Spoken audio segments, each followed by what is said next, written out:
नमस्कार दोस्तों, स्वागत है आपके अपने YouTube चैनल मॉरल स्टोरीज पर। मैं हमेशा की तरह आज फिर से आपके लिए एक बेहद शानदार कहानी लेकर आया हूं जो काली माता के भक्त से संबंधित है। तो बिना समय गवाए इस कहानी को शुरू करते हैं।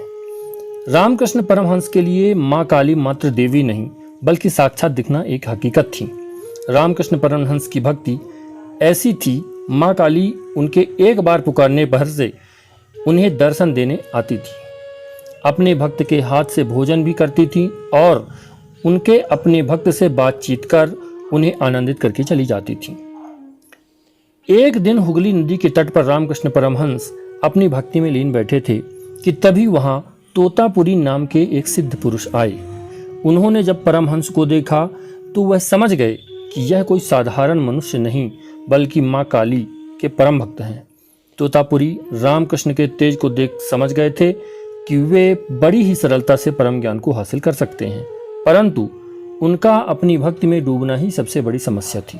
तोतापरी उनके पास गए और उन्हें समझाने का प्रयास करने लगे, परंतु रामकृष्ण भी अपनी भक्ति पर टिके रहे। बहुत प्रयासों के बाद तोतापरी बोले, रामकृष्ण, आप भक्ति करके अपने भीतर के रसायन को तो तीव्र बना रहे हैं, परंतु अपनी जागरूकता को कमजोर ही रहने दे रहे हैं।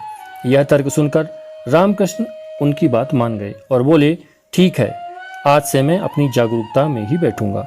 परंतु जैसे ही उनको माता काली के दर्शन होते वे आनंद विभोर होकर जागरूकता खो बैठते। यह देख तोतापुरी ने आदेश दिया कि अगली बार जब भी काली आपको दिखेगी तब आपको तलवार उठा उनके 2 टुकड़े कर देने हैं। इस पर रामकृष्ण ने उत्तर दिया कि मैं तलवार कहाँ से लाऊंगा। तो तोतापुरी बोले, जहाँ से आप काली लाते हो वहाँ से।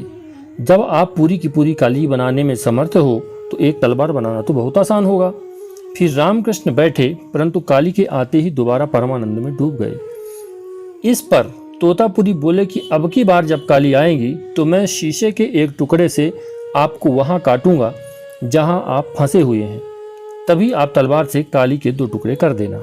रामकृष्ण फिर से बैठे, फिर से काली आई, परंतु अब की बार जैसे ही रामकृष्ण परमानंद में डूबने वाले थे, तोतापुरी ने शीशे से उनके माथे पर चीरा लगा दिया और तभी रामकृष्ण ने कल्पना से बनी तलवार उठाकर काली के 2 टुकड़े कर दिए। इस तरह वो माँ और माँ से मिलने वाले परमानंद से ऊपर उठकर रामकृष्ण से रामकृष्ण परमहंस बन गए। कहते हैं कि यही वो क्षण था जब रामकृष्ण परमहंस मोह के बंधन से हकीकत में बाहर निकले। वह बाहर निकले माँ के आश्रय से और एक नई आध्यात्मिक ऊंचाई हासिल की। दोस्तों, मेरी कहानी कैसी लगी मुझे कमेंट करके जरूर बताइए। अच्छी लगी हो तो एक लाइक कर दीजिए और अगर आप हिंदू धर्म से संबंधित हैं, माता रानी को मानते हैं, तो मेरे चैनल को सब्सक्राइब करके बेल आइकन को प्रेस कीजिए। धन्यवाद।